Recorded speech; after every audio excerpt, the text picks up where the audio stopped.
Who would have thought that the man who once held the placard of the Islamic world would end up as a punchline of a bad joke?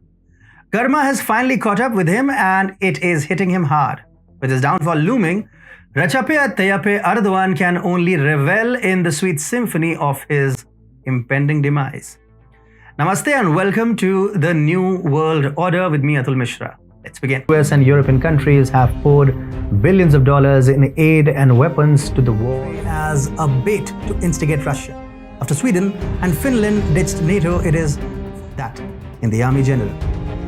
However, the puppet king, consumed by power and fear of 2014 was the year when President Erdogan came to power. He was praised as the Islamic world's and Turkey's glimmer of hope. He was viewed as the next Khalifa, a leader who would bring the Muslim world together and bring it back to its previous splendor. Unfortunately, Turkey has been destroyed and those who had once put their faith in him had their dreams dashed. The nation, which was once renowned for its rich culture, magnificent architecture, and spectacular landscapes, has diminished to a shell of what it once was. The democracy has been destroyed, economy ravaged, dissent stifled, and minorities persecuted.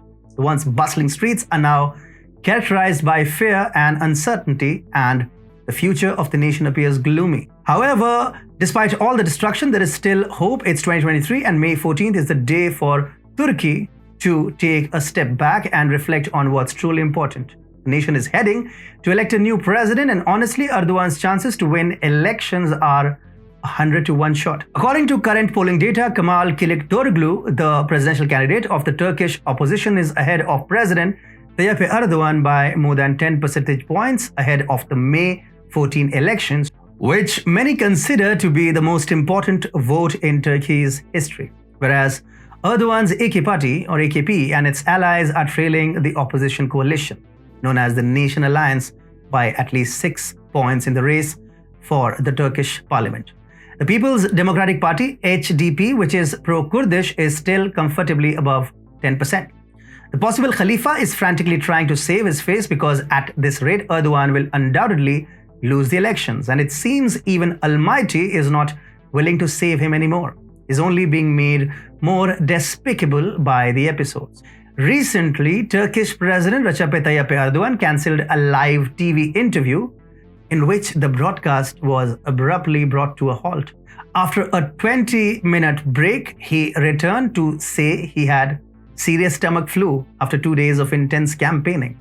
Turkish President Erdogan suspended his election campaign later on. Reports emerged that he might have suffered a heart attack, but it turned out to be a false alarm. Health Minister Fahrettin Koca confirmed that Erdogan had infectious gastroenteritis and that he would resume his daily program soon. Erdogan's health raised concerns about his popularity among voters. He later inaugurated the activation of a Russian-built nuclear power plant via video link and cancelled campaign events. Then he went again into exile for 2 days. The leader later returned, showing himself to be a resilient and determined leader who was ambitious to lead Turkey for a 3rd term. But voters in Turkey have had enough of Erdogan's shenanigans. They have finally come to their senses and realized that having an extremist leader who thinks he is the ruler of the world is not a good idea after all.